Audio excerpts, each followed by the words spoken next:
के मैदान से। जिम्बाब्वे ने पहले वनडे मैच में पाकिस्तान को डकवर्थ लुईस मेथड के तहत 80 रन से शिकस्त दे दी। बेलाव्यू में होने वाले पहले वनडे मैच में जिम्बाब्वे के खिलाफ पाकिस्तान की बैटिंग लाइन बुरी तरह फ्लॉप हो गई। 206 रन के हदफ के ताकुब में पाकिस्तान के 21 ओवर्स में 60 रन पर 6 विकेटें गिर गई। ताहम बारिश के बायस मैच को डकवर्थ लुईस मेथड के तहत खत्म कर दिया गया।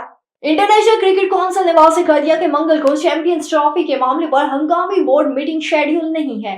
आईसीसी जराये ने भारतीय मीडिया की खबरों की तस्दीक कर दी। जराये का कहना है कि चैंपियंस ट्रॉफी के शेड्यूल, हाइब्रिड मॉडल और भारतीय इनकार के मामलों पर कोई मीटिंग अब तक तय नहीं हुई। याद रहे कि भारतीय मीडिया ने कुछ रोज कबल 26 नवंबर को आईसीसी की हंगामी बोर्ड मीटिंग की खबर नशर की थी। भारतीय मीडिया का कहना था कि मीटिंग में भारत और पाकिस्तान क्रिकेट बोर्ड के मेंबरान शरीक होंगे। इस दौरान चैंपियंस ट्रॉफी के मुस्तकबिल का फैसला किया जाएगा, जबकि पीसीबी पहले ही ऐसी किसी मीटिंग से लाइल्मी जाहिर कर चुका है।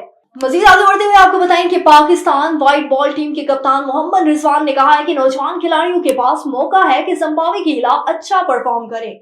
मोहम्मद रिजवान प्रेस कॉन्फ्रेंस करते हुए व्हाइट बॉल टीम के कप्तान मोहम्मद रिजवान ने कहा कि सीनियर खिलाड़ियों का हलापुर करना आसान नहीं। ऑस्ट्रेलिया के खिलाफ सीरीज जीतने के बाद मोराल बुलंद है।